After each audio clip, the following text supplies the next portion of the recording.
We are going to tackle some synthesis problems this morning, and here they are. We're going to start with benzene, and we're going to produce this para-dinitrobenzene molecule. In a separate synthesis, we're going to make this meta-bromotoluene structure.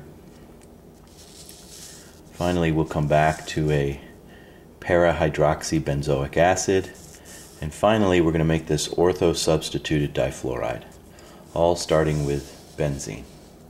So we begin with this first synthesis, benzene to a para-dinitrobenzene.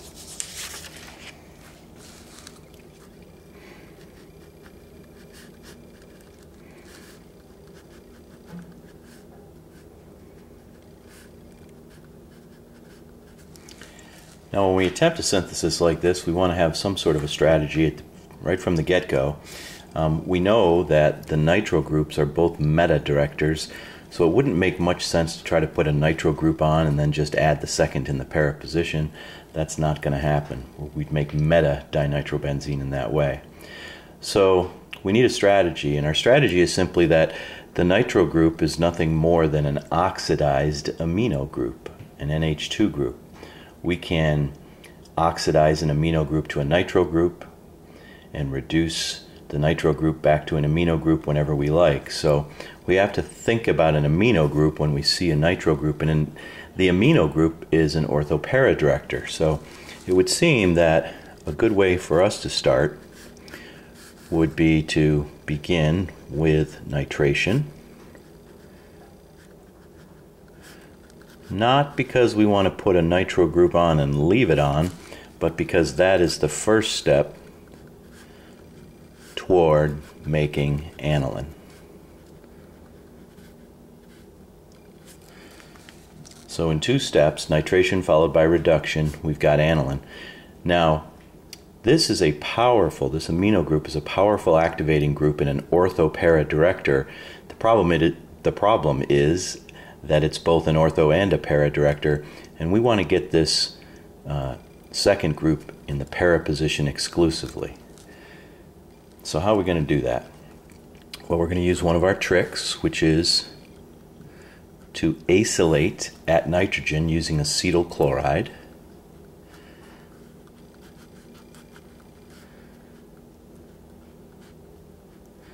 And that produces a large enough group that with this bond rotation the ortho positions are effectively blocked. Now we can come in and we can nitrate at the para position.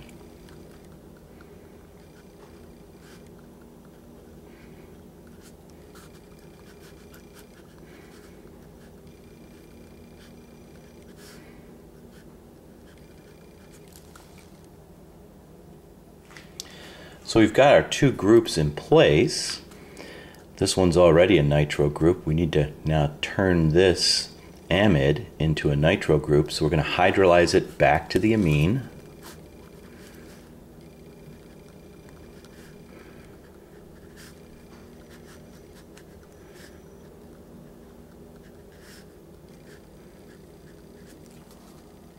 And finally, we're going to hit it with a peracid like MCPBA in order to oxidize that amino group to a second nitro.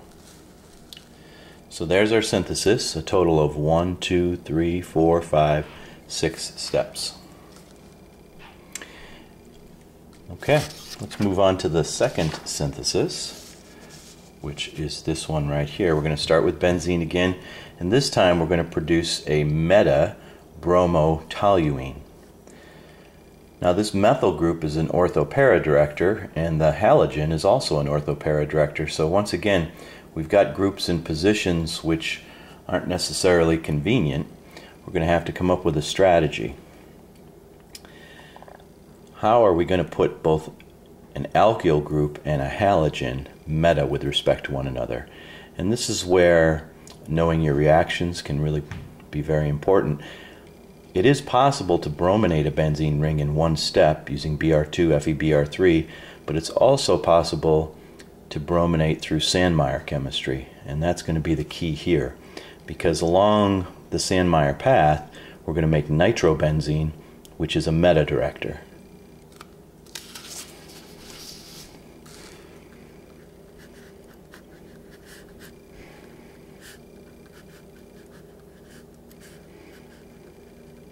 So there's our overall synthesis.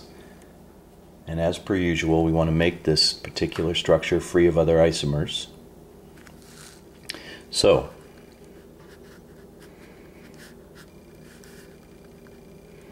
if we start with nitration again,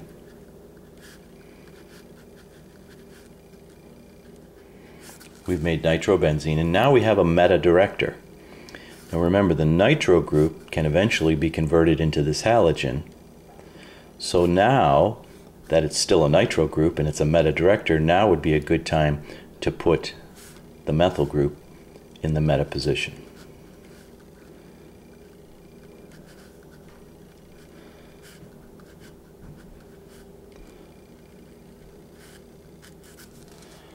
The nitro group is a deactivating group, so a ring is going to be less active than benzene itself would be, and this Friedel-Crafts alkylation is likely to be quite sluggish.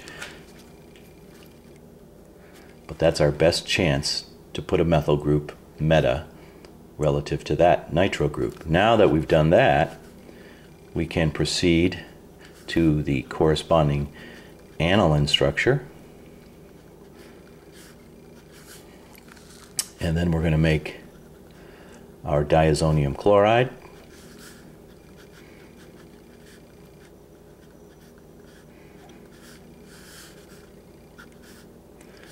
And once we have our diazonium chloride, we can produce the corresponding bromide using copper bromide. So there's our synthesis. 1, 2, 3, 4, 5 steps to get to that meta substituted toluene.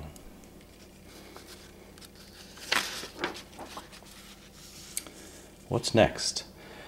We're going to make this benzoic acid structure, that's a carboxylic acid on a benzene ring known as a benzoic acid, with a hydroxyl group in the para position. So we're going to start with benzene and make this para disubstituted molecule. Now, how do we make these structures? The phenol is going to come about through Sandmeyer chemistry. We're going to make that same diazonium ion and then treat it with H2SO4, H2O. What about the benzoic acid? Remember, we can make benzoic acids anytime we have a benzylic carbon with at least one hydrogen on it. And we do that through a potassium permanganate oxidation.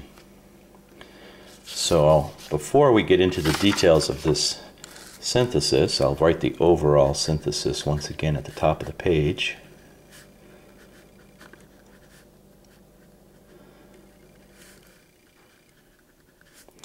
I want you to recall that if you have a benzylic carbon with at least one hydrogen attached, you can treat it with potassium permanganate. You'll do a selective oxidation at the benzylic position, and that will take you all the way to the carboxylic acid. That's pretty important. Now, it doesn't have to be toluene. It could be a long alkyl chain treated under the same conditions will give you the very same benzoic acid. And that's going to be the key to this problem. When we have a long alkyl chain like this, we effectively block orthosubstitution. Even though this is an orthopara director, that long chain is going to block these ortho positions. So by blocking the ortho positions, we can direct something to the para spot, and we'll be in good shape. So a good strategy here would be to start with benzene, produce a long chain alkyl group long enough to block those ortho positions, nitrate in the para position so that we can eventually get to this hydroxyl group, and then eventually oxidize right there. So here we go. How do we add a long chain alkyl group? We can't do that directly. We're going to use a long chain acid chloride in a Friedel-Crafts acylation followed by a reduction. We can do a Clemmensen reduction, as I'm showing here, or a Wolff-Kishner reduction. And that gives us, in this case, butylbenzene. 3 consecutive carbons, or atoms really, in a row is enough, assuming this is a single bond which is free to rotate, is enough to effectively block those ortho positions. So I should, at this point, be able to direct the next reaction to the para position.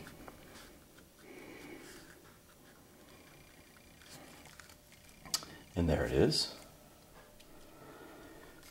And now that I've got this nitro group on board, I can proceed through the rest of Sandmeyer chemistry, reducing first to give the aniline.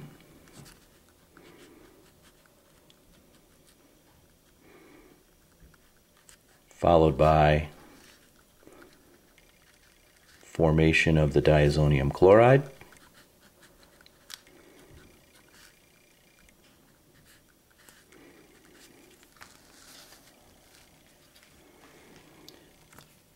And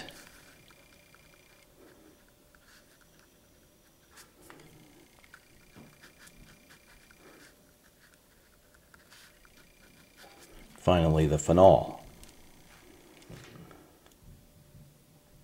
So it's taken 1, 2, 3, 4, 5, 6 steps to get to this point where I have an alkyl chain, including this benzylic carbon with 2 hydrogens on it.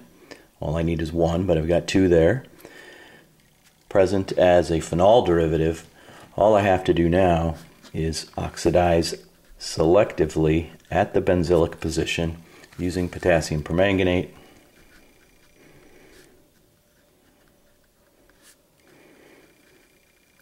And I'm done. So there's my synthesis. 1, 2, 3, 4, 5, 6, 7 steps.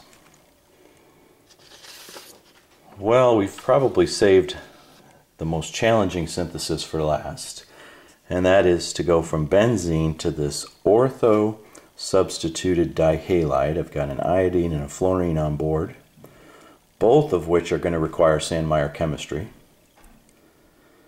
And I want to somehow make this free of other isomers, having only the ortho substitution pattern. This one's going to be challenging.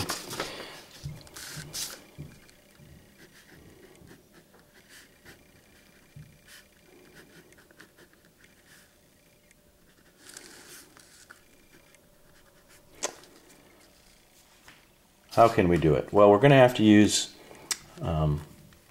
some sort of a para blocking group, and the one we've discussed is a sulfonic acid. So if we can put a sulfonic acid in the para position to block that spot, we can remove it with boiling water whenever we like. Because we're going to have to use Sandmeyer reactions to put those 2 halogens on board, it's a safe bet that we're going to start this off with a nitration.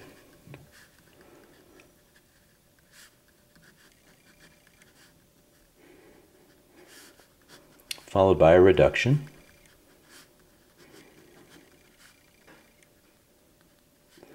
To give us an aniline. Now I could go ahead and produce the diazonium ion and then add either the iodine via Ki or the fluorine via phlorboric acid to put the first halogen on board. The first halogen is going to be an ortho-para director, and there's really no way at that point for me to block selectively the para position. The way to do that is actually from the aniline. So I'm going to interrupt the Sandmeyer path here for just a moment to first acylate nitrogen, which effectively blocks the ortho positions.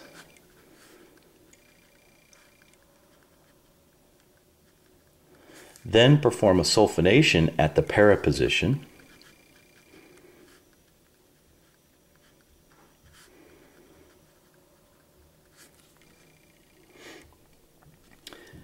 This was two key steps here. By acylating at nitrogen, I've got an ortho para director, but the ortho spots are effectively blocked, so the next reaction is going para to the amide group. I sulfonate para. Now I'm going to hydrolyze back to my amine.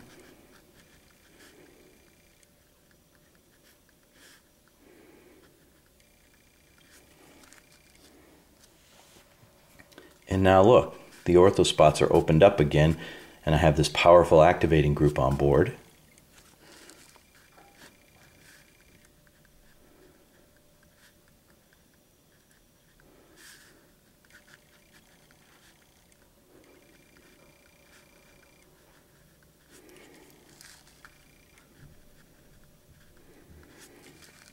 And now I've got a tri-substituted aromatic. I've got an amino group, a nitro group, and a sulfonic acid. It's time to get rid of that sulfonic acid. I don't need it any longer. So we're going to use boiling water and just knock it off. Now I have an ortho nitro substituted aniline. Now at this point, you might be tempted to reduce that nitro group so that you've got two anilines, so that you can produce two diazonium ions and do two reactions, but that just doesn't work. Remember, these diazonium ions are reactive species. You don't want to produce two on the same molecule at the same time. That's never going to be a good strategy. Instead, we want to do it one at a time. And so we've already got an amino group here and a nitro group. Let's just leave that nitro as nitro for now, and we'll finish up the Sandmeyer chemistry at this position.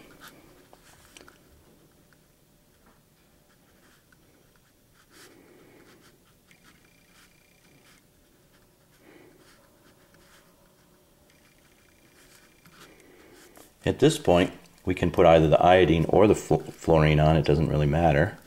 I'll just go ahead and put the iodine on first. Now we've got an iodine and a nitro group.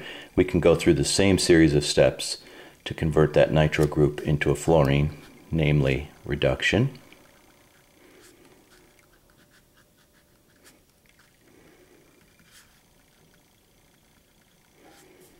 Followed by treatment with nitrous acid HCl to produce the diazonium chloride.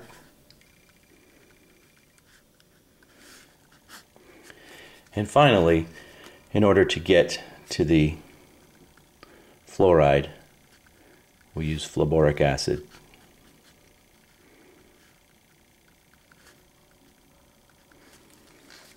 So there is the synthesis, and it's a doozy.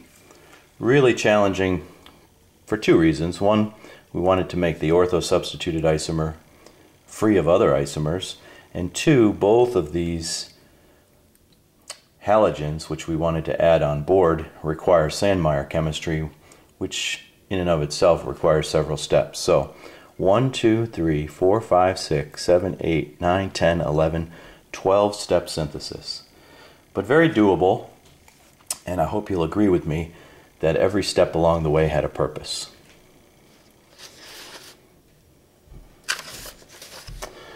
Well, that completes our synthesis work. We've now solved all the syntheses we wanted to do. I'd like to move to a new problem now, which is the following. Let's go ahead and predict where the next electrophilic aromatic substitution reaction is most likely to occur for each of these compounds. So in this case, I have an anisole derivative. This molecule right here, in which there's a methoxy group attached to a benzene ring, is known as anisole. So this is a para-chloroanisole. And the question is, where is the next electrophilic aromatic substitution reaction likely to occur? This oxygen heteroatom with the lone pairs makes this methoxy group a lot like an OH group. It is a powerful activating group due to the resonance effect we've discussed, and it's an ortho-para director. The chlorine, like all halogens, is weakly deactivating, but it's also an ortho-para director. So which group is going to rule the day? And of course, it's going to be the group that is most activating, and that would be the methoxy group. So the methoxy group is the group that will have the directing effects that count. As we said, it's an ortho-para director. Relative to this oxygen, there's the para spot, it's already taken. So the next electrophilic aromatic substitution reaction is going to go to one of these two ortho spots. They're identical to each other chemically, so it doesn't really matter which one you pick. If you were asked only to indicate one spot, one and only one spot, you could pick either of them. They're identical to each other. This group is not large enough to block ortho substitution. It's only two non-hydrogen atoms, an oxygen and a carbon of that methyl group, so you will still get ortho substitution with this sort of a structure. All right, let's go to the next one. We have here either a toluene derivative, if you want to think of it that way, or a benzonitrile derivative. The nitrile group is a deactivator and a meta director. Those spots are meta relative to the nitrile. The methyl group is an alkyl group. It's an activator, a weak activator, and an ortho-para director. Now, as it turns out, both of these groups are pointing to the same two spots, but it's really the most activating group, the alkyl group, that matters. And once again, these two spots are identical to each other. So if you were asked to draw only one arrow, it wouldn't matter whether you chose that one or that one. They're identical. They would lead to the same product. Let's go to the next one. We have two deactivators, a weak deactivator and a strong deactivator. Ketones, carbonyl-containing groups, are strong deactivators. Halogens are weak deactivators. Which one's going to rule the day? Well, it turns out the most activating group, which in this case means the least deactivating, it would be the halogen. The halogen's going to rule the day, and it's an ortho-para director. An ortho-para director, there are the ortho spots, there's the para spot. But if you notice, this ketone here has got 3 carbons in a row, and so with rotation of that carbon-carbon single bond, this group is effectively going to block the two positions that are ortho with respect to it, which is this one and this one. So even though the bromine is an ortho-para director, these two spots are effectively blocked by this ketone. There's only one place that the next reaction is most likely to go, and that would be that spot right there, ortho to the halogen. There was a lot going on in this problem. We had to decide which of these two groups was going to rule the day with regard to directing effects. It's the halogen, because it's only weakly deactivating, whereas this is a strong deactivator. And then we had to rule out these two positions because they're too close to this large group here. Let's go down to this problem. Here we have an amino group and a couple of alkyl groups. They're all activators, but the amino group is a powerful activating group, whereas alkyl groups are just weakly activating, so it's going to be the amino group which rules the day. The amino group is an ortho-para director. 2 of those spots are already taken. The reaction will go to the remaining ortho position relative to the amino group. Finally, we have this large molecule. This molecule's got 2 benzene rings on it, so we have to think very carefully about this one. We're only going to pick one position on this entire structure where the next reaction is most likely to occur. What we have to do first is decide which of these 2 benzene rings is most reactive. This benzene ring over here has 2 weakly deactivating groups, as well as this methylene, which is a weakly activating group. It's an alkyl group. So 1 weakly activating, 2 weakly deactivating groups on this benzene ring. Over here, we have only 1 weakly deactivating group, still that same weakly activating group, but the big game changer is the OH. The OH is a powerful activating group. So when you compare these 2 rings, this ring over here on the left is clearly more activated, which means the next reaction is going to occur somewhere on this ring, not on that one. So that was the first part of the problem. Now that we figured out which ring is going to be reactive, where will that reaction occur? Well, once again, we have to go to the most activating group, which would be the OH. It's an ortho-para director. The para spot is taken, so clearly that's not an option. And then the question is it this ortho position or that one? And I hope you can see that this one is going to be effectively blocked by this very large group right here.